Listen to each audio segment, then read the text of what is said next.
Week 17, including Patrick Mahomes. Can you trust Patrick Mahomes against the Cincinnati Bengals?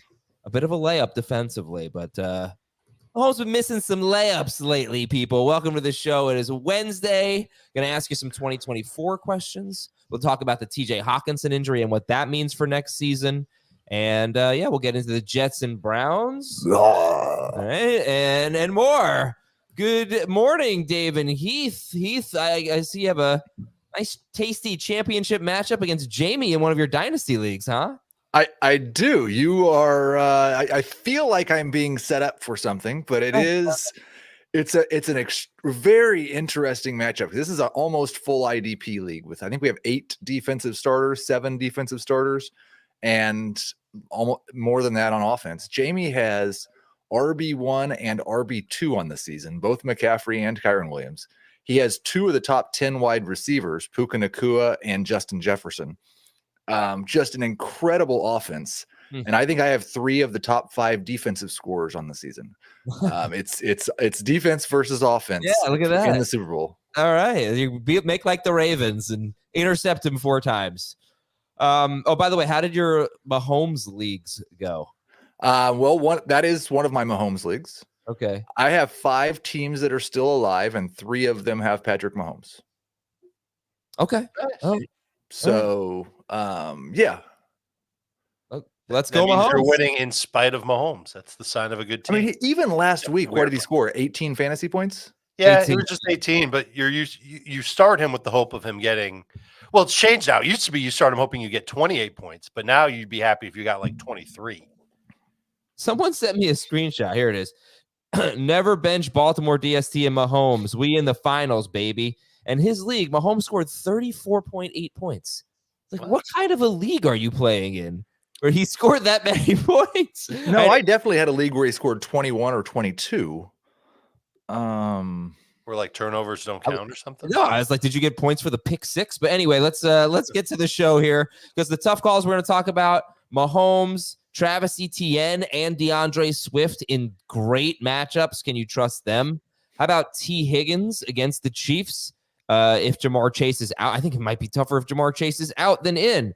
DeAndre Hopkins trying to get revenge again on the Texans, who did not work the last time out. But anyway, let's go to the Hockenson injury here. News and notes: Hockenson torn ACL and MCL. They face the Packers on Sunday night. So he's obviously out for the season. But Dave, from a 2024 standpoint, what's your early reaction here to this TJ Hockenson injury? You have to hope that he heals up quickly and that he's available to at least participate toward the end of training camp and then be ready to go, probably on a limited basis to start the season.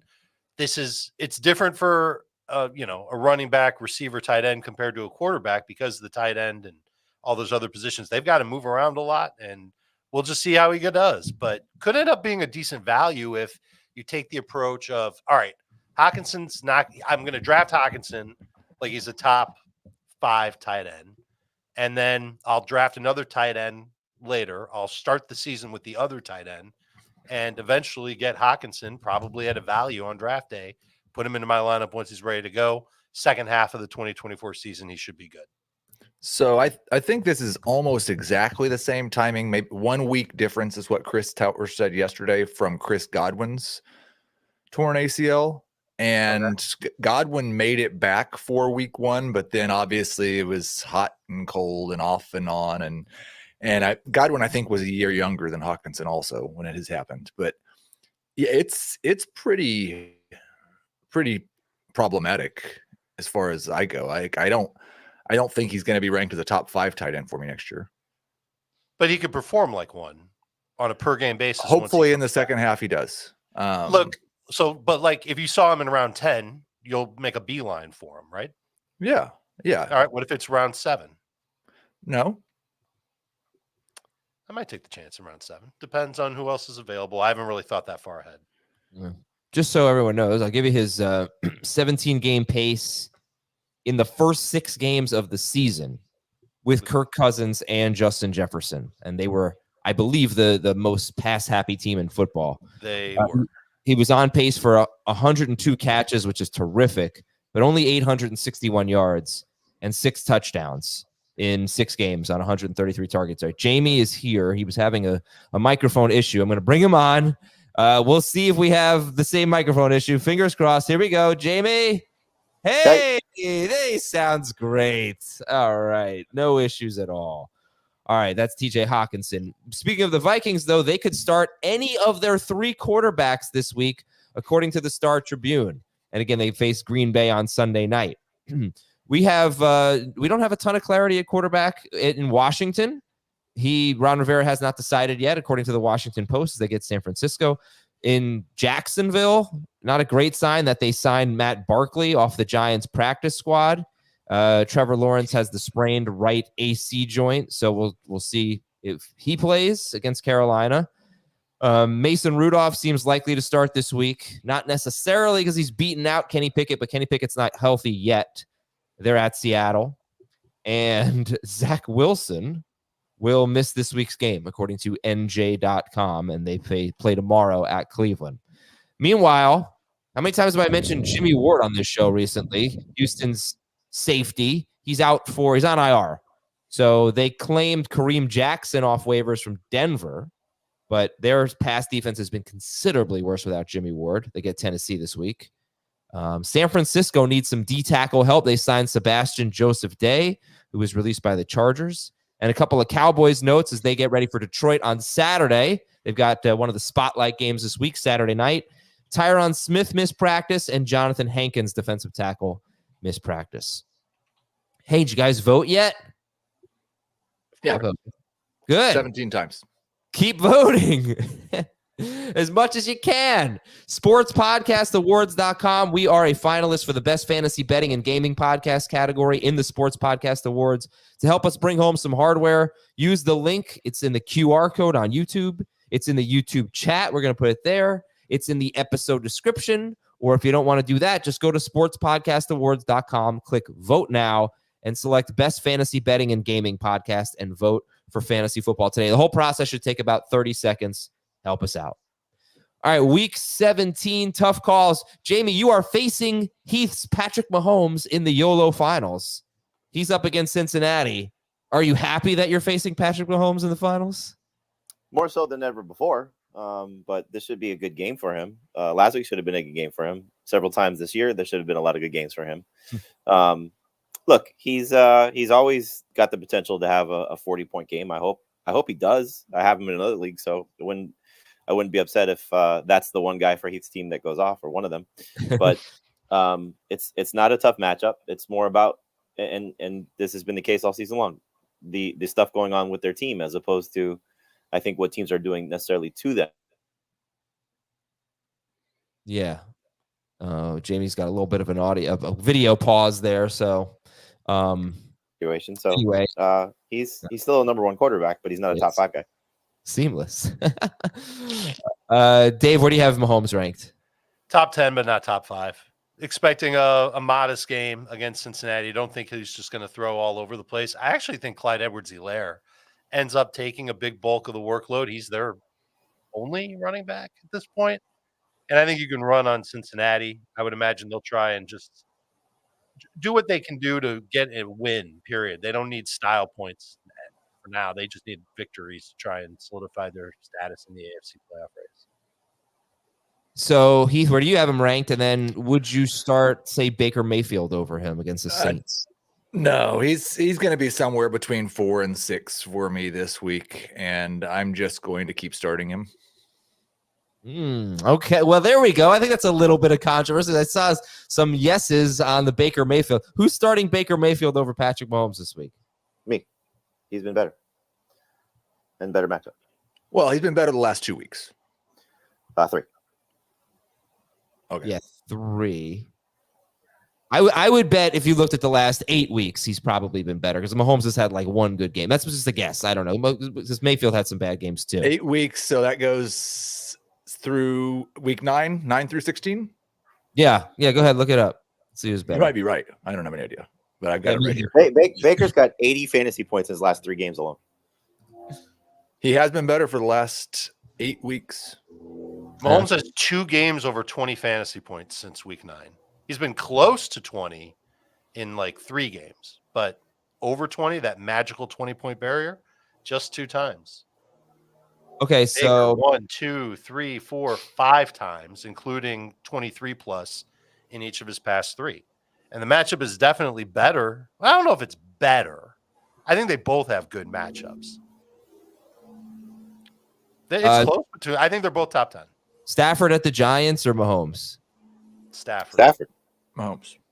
All right, so Heath's just riding Patrick Mahomes, ride or That's die. surprising. Very surprising. Yeah. All right, how about let's go to our running backs here. So Travis Etienne coming off 2 straight single-digit games. There's just a lot of concerning signs here. 4 straight games with 14 Not or this week. Well, I'm just saying there are concerning signs. He's not getting a lot of carries. It's nothing concerning this week. There is. I mean, he's averaging 3.2 yards per carry in his last 10. And Aaron Jones couldn't get close to 100 yards and ran for 127, and A.J. Dillon couldn't find the end zone. He scored. It's the Panthers. I mean, don't overthink things. All right. And then you've got DeAndre Swift, who I love DeAndre Swift. Right, but he doesn't catch any passes. He has 5 catches in his last 5 games. Don't overthink things. He's out, but he's out of the goal line. He's out of the matter. It doesn't matter. They make everybody look good. It's not. So the difference is like Swift hasn't exactly looked bad, whereas Etienne has looked bad, right? But Swift, Swift is my start of the week. I don't worry about this. All right, Swift doesn't have the 3 to 4 catches every week. This is the lane just opened up. You have a wide open layup. Don't miss it. I mean, it's just too easy. Yeah. All right. So, but are we talking top 12 guys in these great matchups for Etienne and Swift? They are for me. I'm not even overthinking things. I mean, there's just, he's going to get the work. He's been getting the work the last 2 games. They want to run the ball. This is an easy opportunity to run the ball. It's the Cardinals going to the East Coast back-to-back road games. I mean, this is as close to a layup as you can find.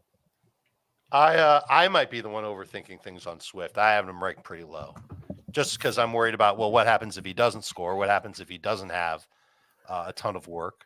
Did the Eagles' defense solve itself against the Giants?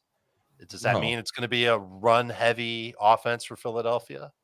Well, it was early. I'm not ready to say that he's a bust by any stretch, but it's something that I think I've got to reconcile. They were up 2 touchdowns in the first half when they were running the ball. I mean, and they gave him a touchdown late, right? Didn't he score late in the game? No, he scored in the second quarter. That's late. And he should have had one in the first quarter. But that's the thing. Okay, if he doesn't score, if they get inside the 2-yard line, he's not scoring the touchdown most likely. That's true.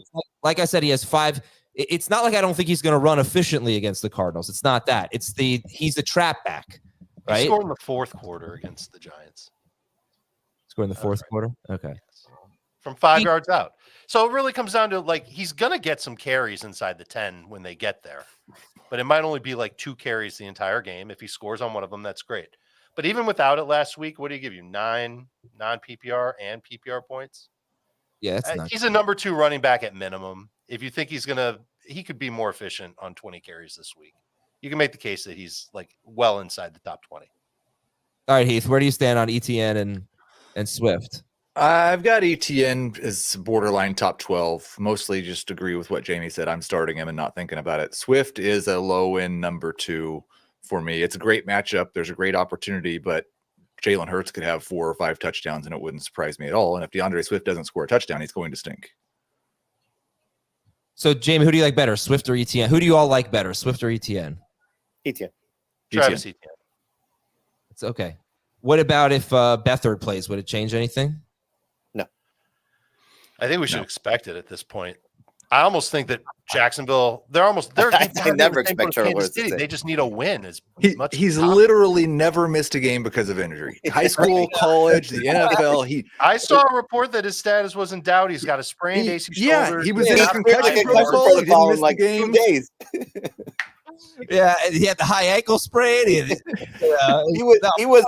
was bent backwards and his ankle fell off, and they put it back on. And he came back next week. I mean, He just signed a quarterback to their active roster. I think that speaks more about Beathard, to be honest with you, than it does about Lawrence. Oh, they're not going to Matt Barkley over Beathard. I don't think they're going to Matt Barkley either, but I think if they want to see what happens over the next couple of weeks, just in case. Maybe. All right. So you guys like Etienne and Swift. Do you like James Conner or Etienne and Swift? Etienne, Swift, Connor for me, but they're all very close. Connor, Etienne, Swift. I think Etienne, Connor, Swift. All right. How about how about Breece Hall compared to those two guys? Start with that. He makes me nervous this week, but it's hard to get away from what his potential is. And, I know the Miami game was an absolute disaster, but he had been so involved in the passing game the 4 games prior to that, and then got back involved in the passing game clearly again. So, just based on what his upside is, I know it's a tough matchup against Cleveland, but I don't see how anybody could be sitting Breece Hall. But I don't look at him as a top 12 running back. I wouldn't put him that high. I'm not anointing him. He's coming off of a game where he had 32 touches on Sunday. Now he's playing on Thursday. The matchup is inherently harder. And I'm getting a little nervous about him. I have him 15th. I'm not sure if I can even keep him that high against the Browns. I'll start him as a number 2 running back, but I don't know if he's going to need those catches again. And I think he can get 6 or 7, 12. I'd be surprised. Did you just use my YOLO roster for the tough calls? Yeah, no. I'm not he's the exact opposite of DeAndre Swift. He could score 25 fantasy points without scoring a touchdown, and they could score 0 points. I said to you before the show started, Breece Hall, in week 1, he scored something like 15.4 points PPR. That is his only game all year with anywhere between 12 and 18. So that's why you get so frustrated with Breece Hall. Now he's usually in the 10, 11 range. A bad game for Breece Hall is like 10, 11 PPR points. If you're in a half PPR or a non-PPR league, it's probably a little bit of a different discussion, especially non. But he doesn't score 14, 15, 6. He doesn't have any okay or solid games. He's either great or that's pretty disappointing. But whereas Etienne has single-digit PPR fantasy points in, I don't know what it is, a lot recently, maybe 4 of his last 5 games, or 4 of his last 6, something like that. That almost never happens with Breece Hall. But it is weird. When you get those guys who don't have a lot of in-between games, they can give you a lot of fits. So, all right. So, final rankings, Travis Etienne, DeAndre Swift, Breece Hall. What do you, as of Wednesday, your rankings of those 3? Etienne, Swift, Hall, Connor for me. Okay. Connor, Hall, Etienne, Swift. Hall, Etienne, Connor, Swift. Okay. That was helpful. Very helpful. Yeah, Devon Achane. Pick your favorite analyst, folks. Devon Achane. Is he even a tough call at this point, Heath, or is Achane just a sit? It's hard to just say he's a sit because we know what type of upside that he has. But I was looking at this the other day, like the 2 games that he's had this season where he's had more than 12 touches, the Dolphins won by a combined 80 points. Like, if it's been a competitive game, he's been 12 touches or fewer. They're hopeful this is going to be a competitive game. I don't think they're going to win it by 30 to 50 points. So, he's got that Breece Hall big play ability, could score from anywhere. That's what keeps him in the conversation. But he's behind every running back we've talked about so far, and he's not a top 25 running back for me in any format. Ooh. I totally agree. And the only way I'd be starting Achane this week is if Raheem Mostert is somehow out. Dave, I see your ranking is 16th on Devon Achane right now. It's the upside. We know what he's capable of doing. We know that he can break long ones. We know that he catches passes as well.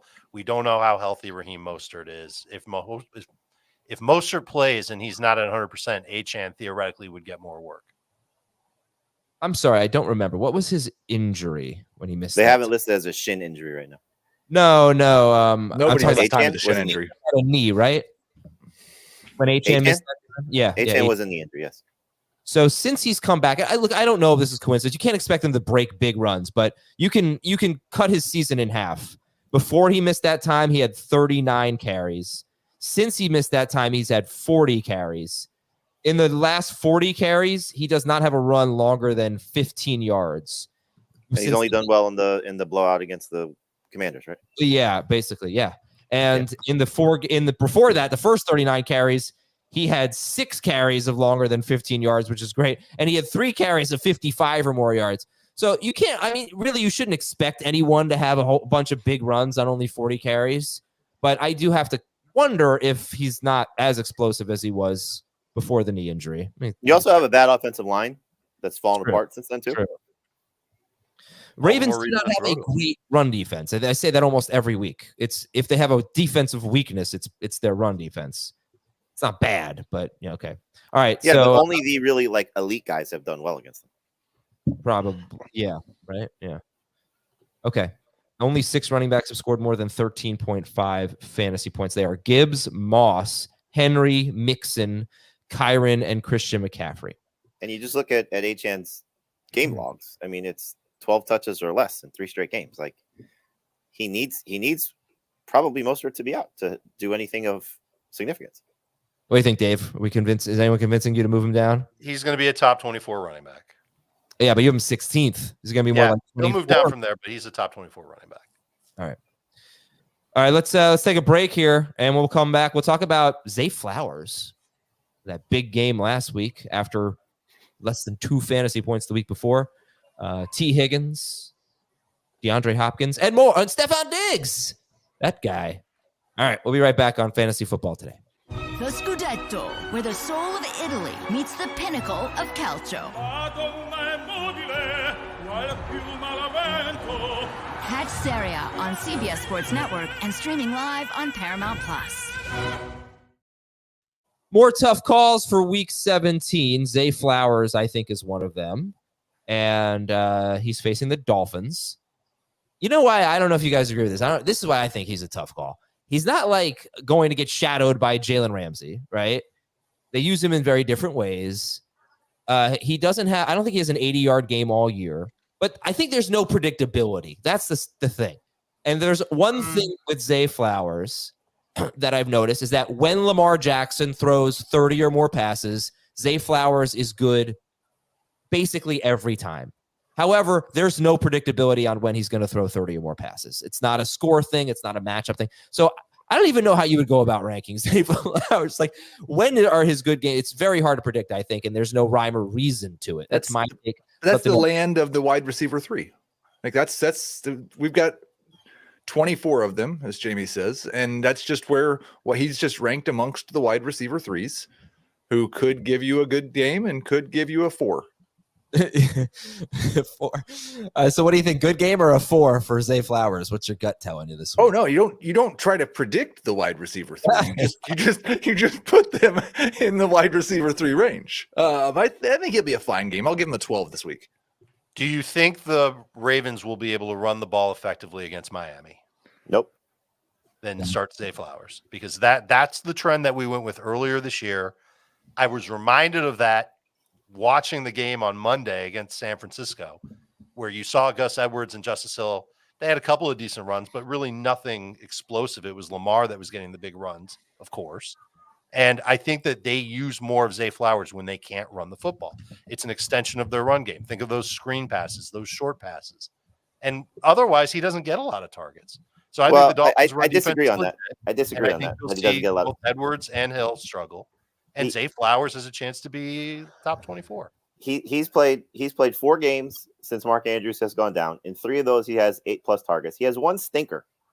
And yes, the yards aren't exactly what you like to see, but 8+ targets from Lamar right now is a pretty good place to be.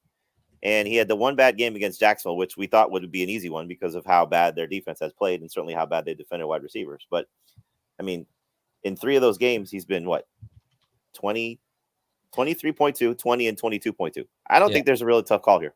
Oh, well, there's a rushing touchdown in one of those games. But still, that's more. That's more manufactured touches for their best playmaker right now. But okay, so you could say 3 of the last 4 games he has 8 or more targets, but he went 5 games before that with fewer than Mark Andrews was still there.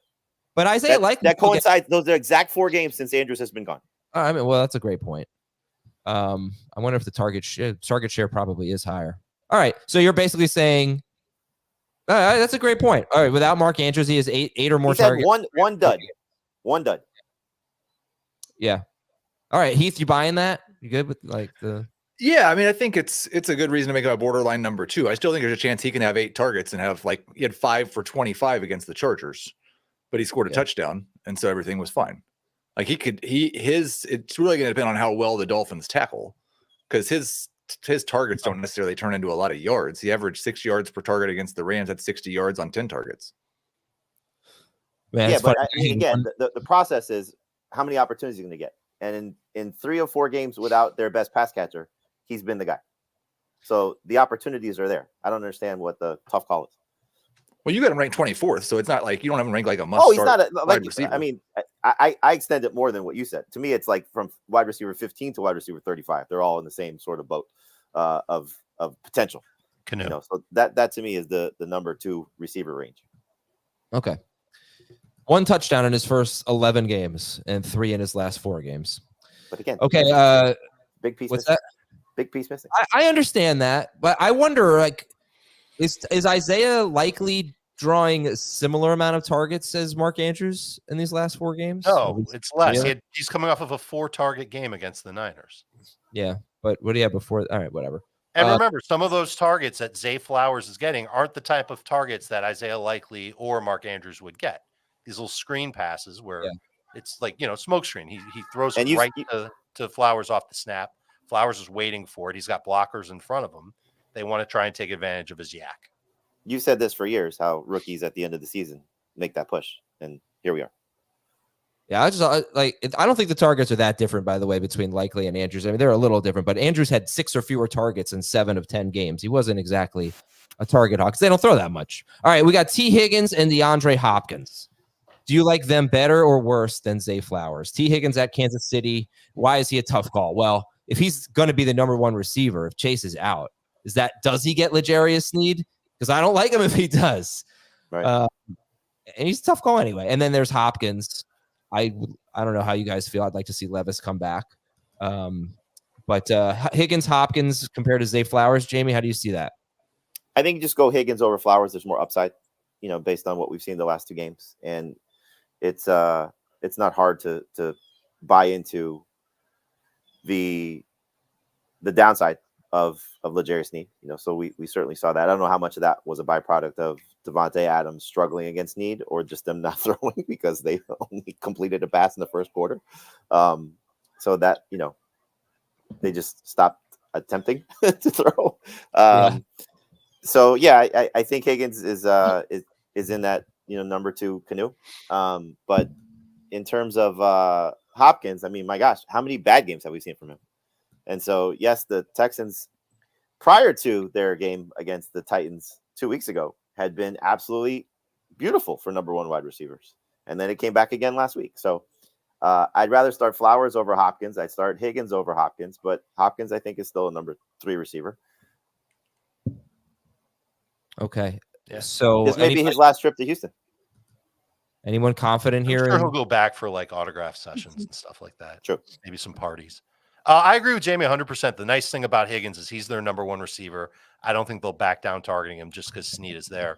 Could impact his catch rate, obviously. Sneed is a very good cover corner. But T. Higgins was up against Joey Porter last week. We made a big stink about Porter covering him tightly.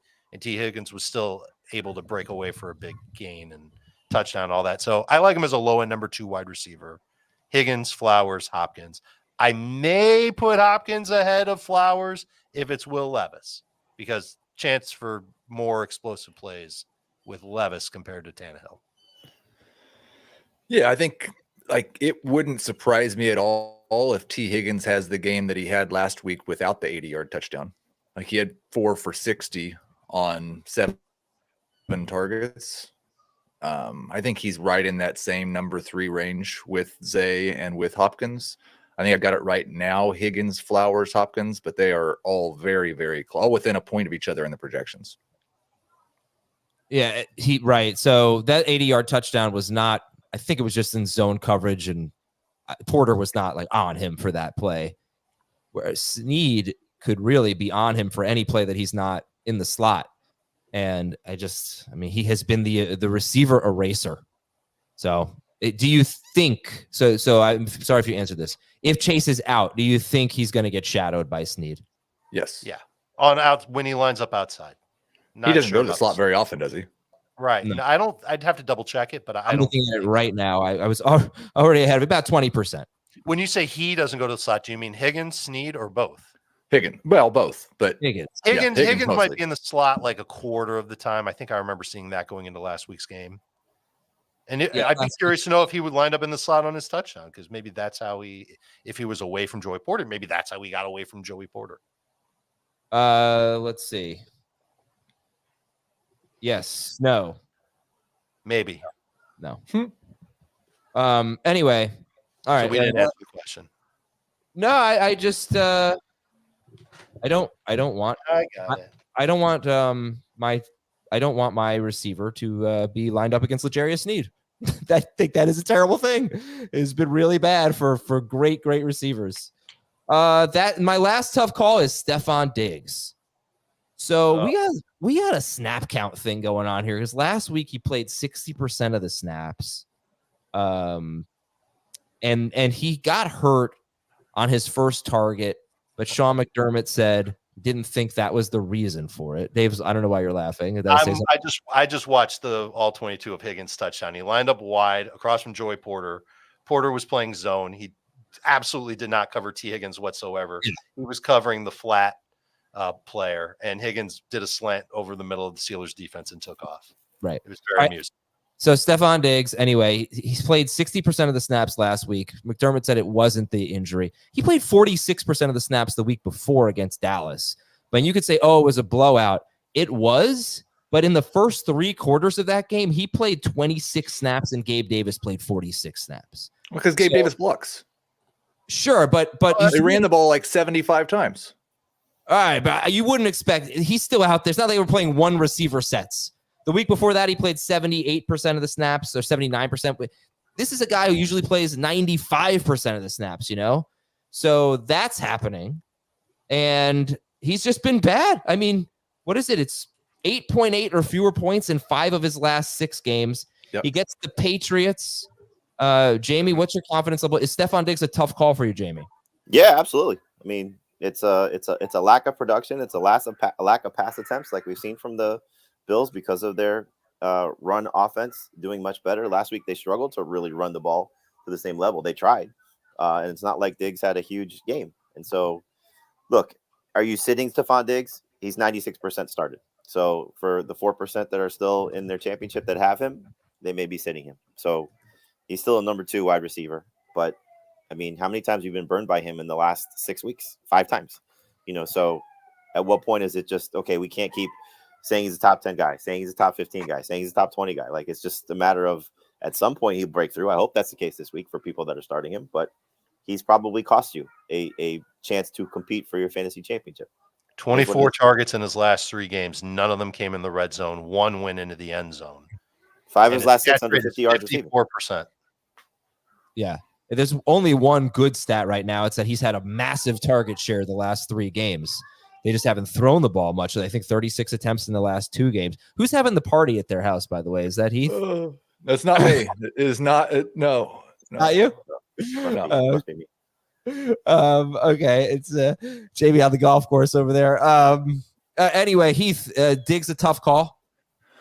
I think I'm probably just in the same place with him that I am with Patrick Mahomes. I'm going to start Stefon Diggs. Like, maybe there's a chance that you have 2 or 3 top 12 wide receivers and you're maybe sitting him. I think we all have him ranked ahead of all the tough, like Zay Flowers, T. Higgins, DeAndre Hopkins, all those guys. I have them a little bit further ahead of those guys, but we all have him ahead of those 3 guys. So, like, I would sit him for Chris Olave or Devontae Smith or Debo or Puka. DJ Moore, there's some guys you might have with Diggs you might sit him for, but for the most part, I'm just starting him. Let me ask you this. It's almost the same question as with the Ravens. Do you see the Bills having success running the ball against the Patriots? No. Okay, so the biggest issue, because Adam talked about this, the target share for Diggs has still been great. It's that Josh Allen hasn't been throwing a lot. It was like 21 attempts last week, 15 the game before. So if they can't run the ball against New England, eventually they're going to have to go back to Josh Allen, and Josh Allen's going to have to throw it 30 times, 35 times. Could you see that happening against the Patriots? I think I could. And so even if he's got, like, let's keep it low, a 20% target share for Stefon Diggs, that would only be like 6 or 7 targets. That's not good.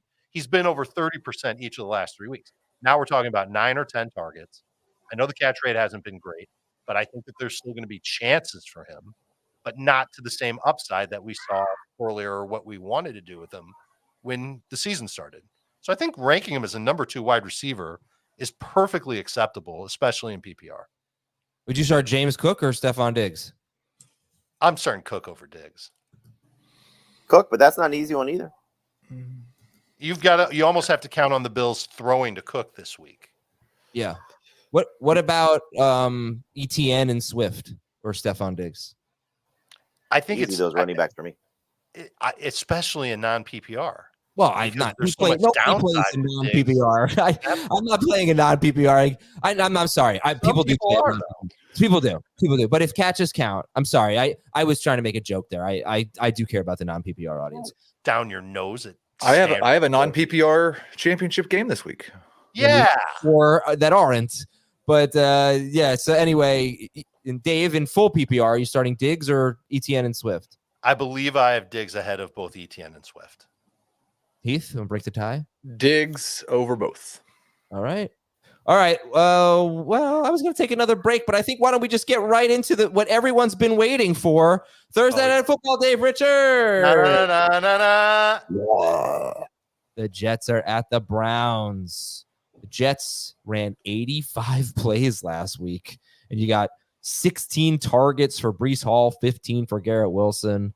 You got a lot of good stuff there. Meanwhile, you got Flacco, who's thrown 42 or more passes in all 4 of his starts. There have been 2 quarterbacks who have thrown more than 40 passes against the Jets, Josh Allen and Jalen Hurts, and neither of them did very well. They both threw 1 touchdown to 3 interceptions. How about this? In the last 4 weeks, the Browns have the most 20-plus yard completions in the NFL, the second most 20-plus air yard completions in the NFL. Those stats are, by the way, going into Monday's games. I did these notes on Monday before the Christmas games.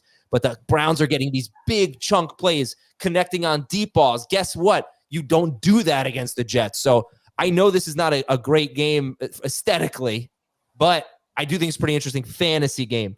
Jamie, does the Jets offense, I mean, the 2 guys we care about, are they good starts this week? Breece Hall and Garrett Wilson. They're good. They're not great. I would venture to say Garrett Wilson could be bad. Oh, is he outside your top 24? Yes. No. 22nd in full PPR. Okay, 25th. Zay Flowers or Garrett Wilson? Wilson. Still Wilson if it's full PPR. Flowers easy if it's half or non. All right. How about James Conner or Garrett Wilson? Conner. Yeah. Okay. Look, I love the targets last week, but it's still Trevor Siemian throwing to him. And it's still a short week. And you mentioned how many offensive snaps the Jets ran. The Browns defense played 55 snaps.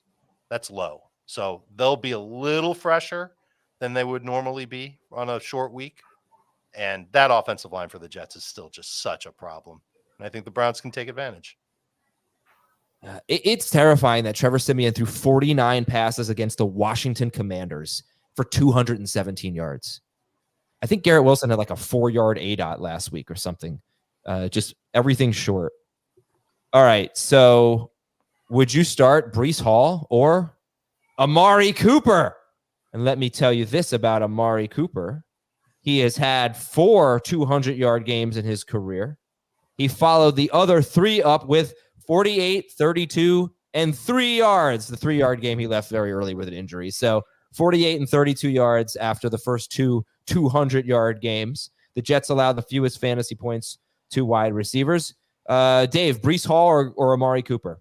I believe I have Cooper over Hall, but I don't necessarily want to expect monster games from either one of them. I'm moving down Amari Cooper in my rankings as we speak. I was way too excited about him. It's a tough matchup for him too. And I don't know if this is going to be the same type of game script for the Browns like they've been doing the past 4 weeks with Joe Flacco, where he's throwing it 40 plus times. I think this is going to end up being a sloppy game, both sides of the ball. Defense rules.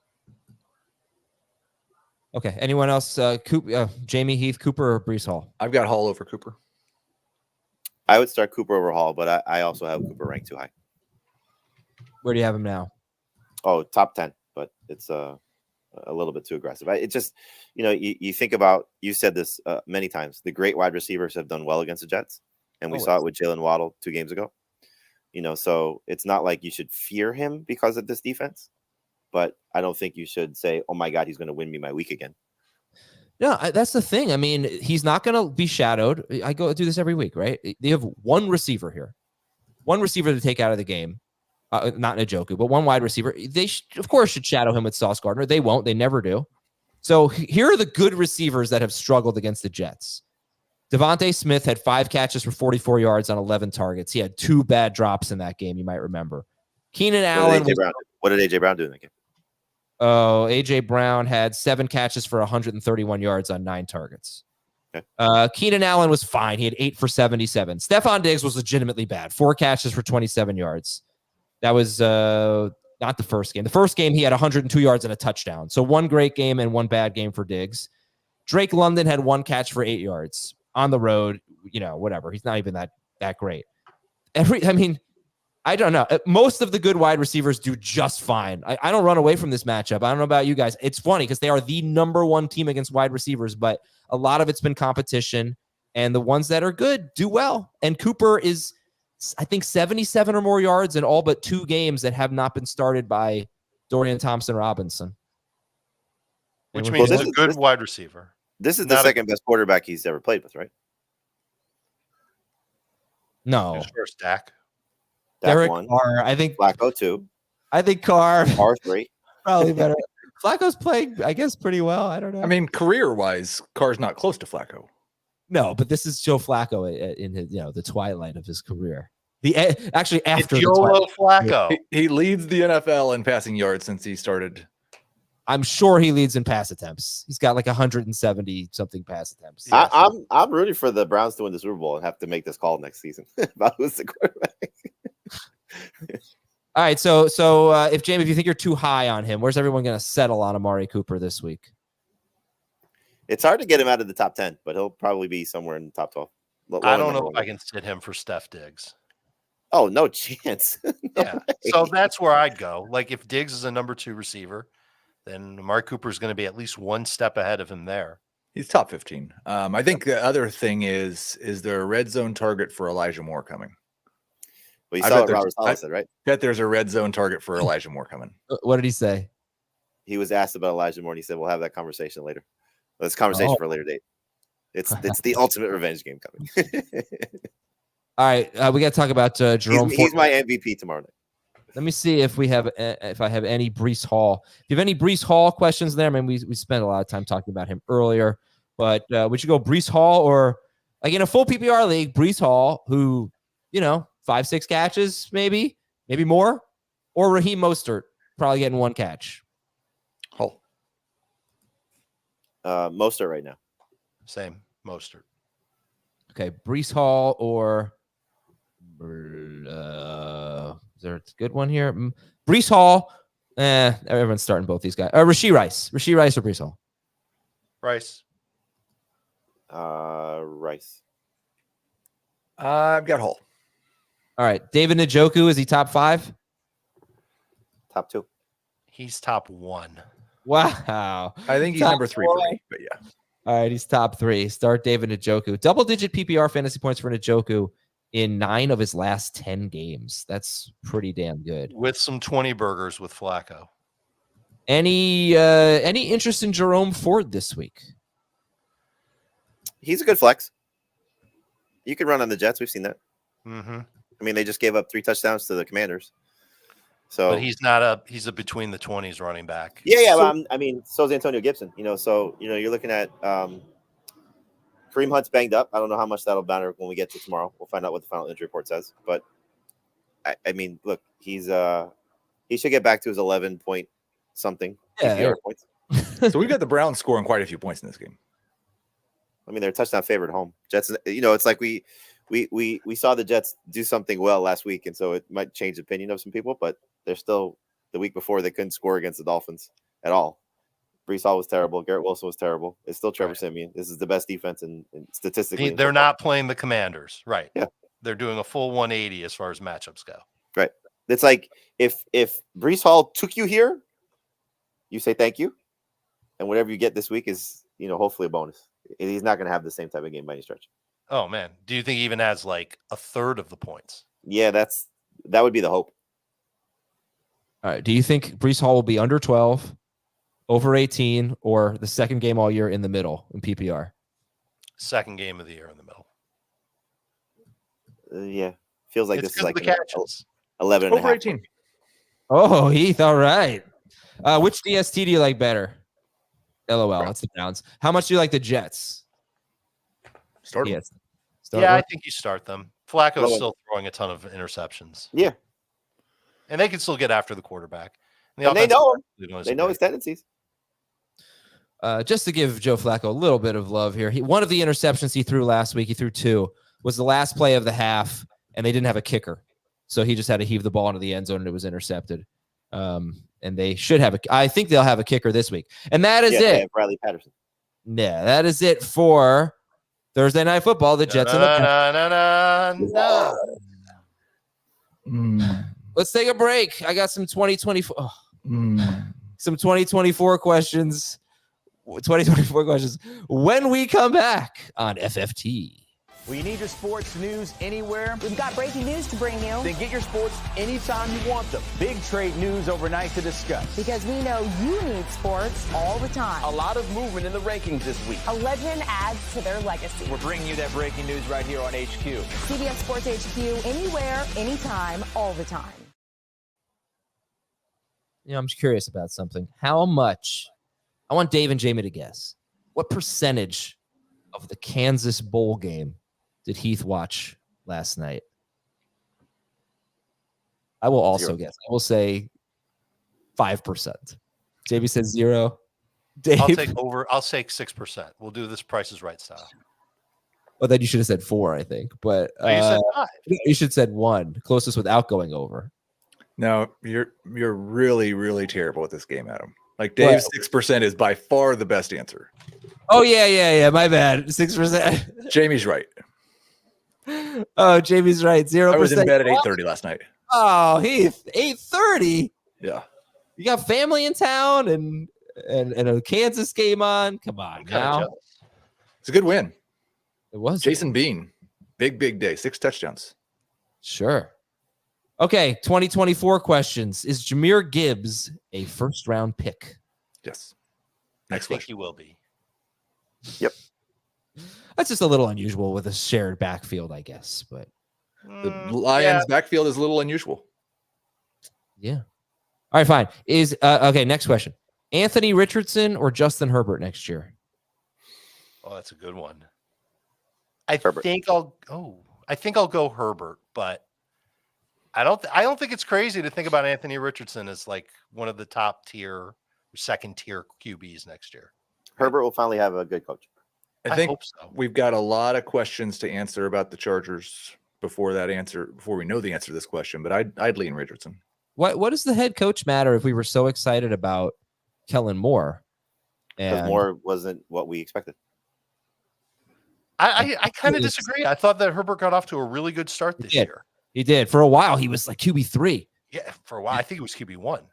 But obviously the injuries took a toll on the talent around him. The offensive line for like the 9th year in a row for the Chargers took some massive hits. He himself got hurt, and I think he was affected the first time he hurt his finger. I just can't wait until April when they are everyone's surprise sexy Super Bowl pick. No, I don't think they'll ever be Again. that. They shouldn't be that. But Who's the head coach? I agree with Heath when they signed Belichick.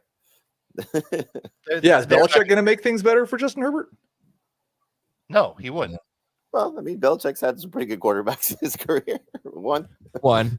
Yeah, I think I was going to say quarterback play when I started. As long as he brings in Matt Patricia. No, I think it is easy to forget how elite Justin Herbert was. Then the matchups got tougher. Dave mentioned the injuries. They have just not good weapons. I mean, I'm sorry, it just doesn't have good weapons. When Mike Williams went down and so who are the weapons next year? That's the problem. It's Quentin Johnston. It's been a pretty discouraging season. Take a leap. We'll see if they add anybody else. See how Mike Williams is. Williams even signed? I think he is. I think they gave him an extension. Because if it's Belichick, I doubt they spend a whole lot of resources on adding pass catchers. Sure, and then they'll find running backs off the scrap heap. Well, if it's Belichick as a coach without a GM role. Yeah, I don't think it's going to be Belichick. I don't see the Chargers as a team willing to give out 7 figures to a head coach. Well, they just said that they're not going to be worried about cost cutting when it comes to coach. Yeah, If you are in the chat right now and you have a team, you root for an NFL team that doesn't have a great coach, do you want Bill Belichick to be your coach? I'd love to know what people think. Do you? The Chargers just spent years with Brandon Staley. Of course, they want Bill Belichick. Listen, as They'll a take Giants fan, Steve Belichick. as I a remember Giants, when we were excited about Brandon Staley. I do not want Bill Belichick as head coach. I don't. I would not. Belichick, Even, the coach, is still fine. You take Belichick, Brian Dable over Bill Belichick, Adam? I would take Brian Dable over Bill Belichick. I don't want. Belichick, the personnel guy, is awful. Belichick, the Agreed. coach, is fine. Look what their defense is still playing great, and they have nobody. Give me I Steve. don't think I'm not sure Belichick would take that job. Which job? They're in a terrible cap situation. There are Next people year is lining a up tank year. around the street, back through whatever place, however description, to coach Justin Herbert. There are people lined up out the door for that job. You're talking about the Chargers job? Heath? Absolutely. Yeah. Sean Payton wanted that job. If the Chargers were smart, they would have fired Staley last year and hired Sean Payton. That's the job he was waiting for. He just couldn't wait to get back. I'm not sure I want Sean Payton either, but No, Sean Payton it's got not- like $18 not a million good front a year. office. Walmart It's- built the an front ATM office in is his gone. house. They just clean house. I mean, you could say that Bill Belichick is a good coach, but he all no. Hold on. He's also the same Way to guy go out on a limb, Adam. who well, obviously he's the best coach ever, but he's everyone's day runs out eventually, right? He's also the same guy who decided to do that stupid experiment at offensive coordinator last year. So Yes, he should not be in charge of anything personnel related. but he's going to be in charge of coaching. He's going to be in charge of his coordinators. Like the head coach is going to choose the coordinators. Okay.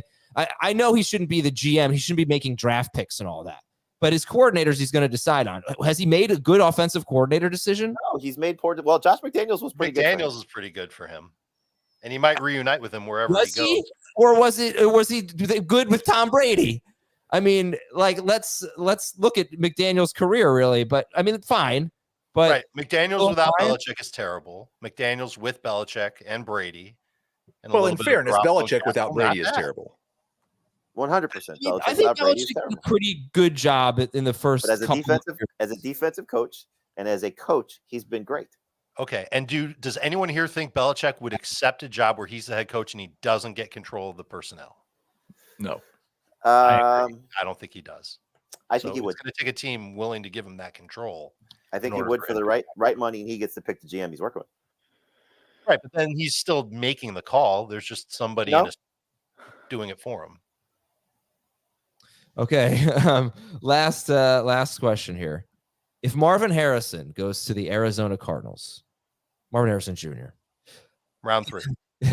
how many year 2 wide receivers would you draft ahead of him? So Tank Dell, Puka Nacua, JSN, Zay Flowers, Jordan Addison, etc. If Marvin Harrison Jr. goes to the Arizona Cardinals, how many second year, currently rookies, next year second year wide receivers would you draft ahead of Marvin Harrison? 1. Puka and Tank. Puka is it. He's going to be a round 3 fantasy pick, a total unicorn. We really haven't seen rookie receivers going that high, but he's awesome. Ready for the NFL. Polished as can be. Go ahead, Heath. Tell me how wrong I am. No, I'm not disagreeing with any of that. I'm like, who's in Seattle with JSN? So I was looking at that, and I think Metcalf and Lockett. I bet it's Lockett. I think Lockett has a really big cap hit, so I don't know unless maybe they could June 1st it or whatever. But I feel could his see contract- JSN over Harrison as well if it's him and DK. They can move on from. It's a big cap hit, but they can still move on. It's better if it's a post June 1st. I mean, the Chargers are going to pay $12 million to Mike Williams to not be on the team next year. I think it's even more than that. I think it's like 18 for Lockett. Am I right? No, the cap savings is $18 million if he's a designated June 1st cut, which my guess is that's what he'd be if he doesn't restructure. But I would imagine that next year, Lockett, if he's on the Seahawks, falls to the number 3 role, and JSN takes a step up. Let's read some emails at fantasyfootball@cbsi.com. This one is from Adam. That was fun, man. Talking 2024. Yeah, We're gonna get 6 months of this. Yes. I know. Yeah, make sure you listen to our off-season content. We never stop. We're like Belichick, no days off. except 2 every week for the next. Guy just did a terrible And drive. just as charismatic. What'd you say, Jamie? This guy just did a terrible drive. Jamie is legitimately on a golf course. Let's right hear now. your best Jim Nantz impersonation next time someone's golfing in front of you, Jamie. Oh, they're all just teeing off. So who's next? It's a threesome. Here's Morton Shropshire at the tee. Boca Guy's Community got Golf. like 17 warm-up swings. What are we thinking? Like how many yards to the pin?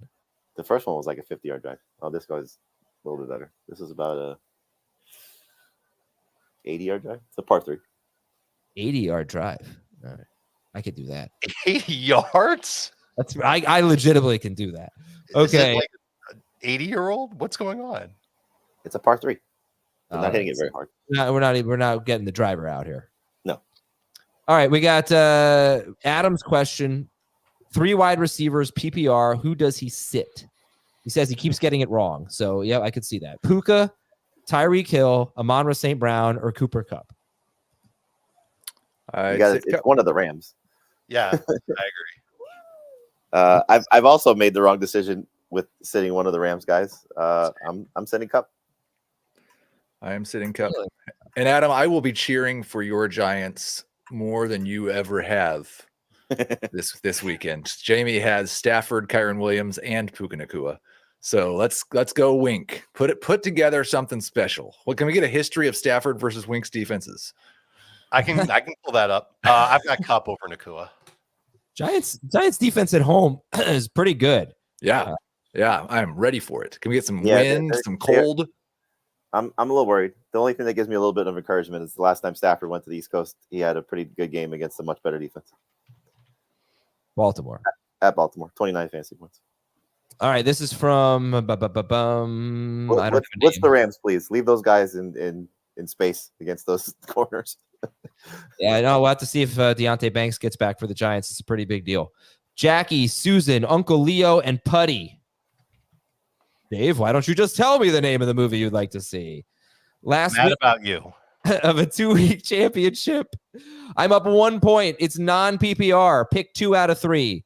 Devontae Smith, Calvin Ridley, and Amari Cooper. Sit Ridley. I might sit Devontae Smith. Really? Ridley, you Cooper, Smith, and who? Ridley, Cooper, and Smith. Pick 2. Oh, I'd say Ridley. You made the point the other day about what Smith has done with Goddard on the field. I know. But when has Cooper done, or when has Ridley done well in a bad matchup? Never. And Carolina, I think they're 4th best against receivers. But all right. Yeah, what did I say? 18 targets for Goddard and 10 for Smith in the last 2 games. From John, Mahomes or Stafford, 4 point per passing touchdown. We answered this already. Stafford. 4 Except points a little closer because at least Mahomes will run. Stafford won't run. I still take Stafford. Mahomes. From Max. Hey, Johnny, Mike, Eric, and Indomitian. Those are Johnny, Nebraska Mike, Cornhuskers. Correct. Yes. They are Crouch. Heisman Trophy winners and finalists. Mike Rozier, I don't know who Johnny is. Eric Crouch. He's on the spot. I've got your Stafford stat for you after this question. 2 running backs, 2 wide receivers, 2 flex. Okay, so we need 2 running backs. Mostert, Mixon, and Hall. By the way, it's PPR. Mostert and Hall. Yeah. Okay. 2 receivers. Lamb, Ayuk, Pittman, Devontae Smith. Lamb and for Pittman if he sure. plays, Yeah. and Lamb and Ayuk if he does. I think Ayuk goes nuts this week. Lamb, I'd Ayuk, go unless Smith over Ike. Okay. All right. And Stafford has 1 career game against Wink Martindale. That is really strange as long as those guys have both been in the I league. know, but this is as Martindale is a defensive coordinator. So Yeah. remember, Martindale's been like, other position coaches. I don't have that. But week 17, 2021 season, 309 yards, 2 touchdowns, 2 interceptions. 17% of his throws went 15 plus air yards. He was off target on 0% of his throws. He was sacked once. Yeah, they won the Super Bowl that year. Ravens. That was the Super Bowl year, right? Yeah. Yeah. All right, last question here is Bob from Malibu saying, can you discuss the pros and cons of starting a wide receiver when the other fantasy manager has his quarterback? So he's thinking about picking up DeMarcus Robinson, but he's facing Matthew Stafford. He could also pick up Gabe Davis, KJ Osborne, Jerry Jeudy, or Tyler Boyd. So I would pick up one of those other guys. The pros are that you get 6 points whenever he gets a touchdown. The cons are that he gets 6 points whenever you get a touchdown. Yeah. Just pick up Osborne. I think I don't even look at my Jeudy? opponent's Anyone- lineups Jeudy? really, other than to try and block them. This is a week where you could try and block people from picking That's up what I'm players. saying, Dave. It doesn't make sense to look at your opponent's roster. You pick the player you think's going to score the most points. I agree. It doesn't make sense to look at the individual players, but when we have so many Thursday and Saturday games, it can make sense on Sunday morning to look at how far behind or ahead you are. Yeah. Yeah. Okay, Like Gabe Davis is the prime example of that. No. DeMarcus Robinson could be in it. Gabe Davis, fine George example. Pickens, if you'd like. Gabe Davis makes no sense ever. He did last week. Unbelievable. All right.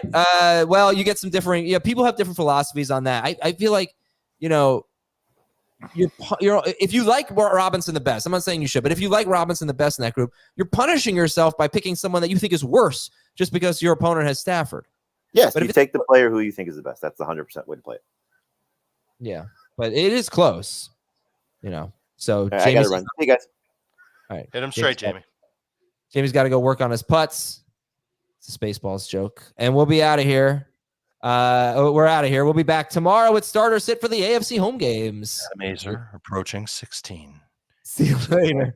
Ooh, a hard slice 15 yards down the course. That sounds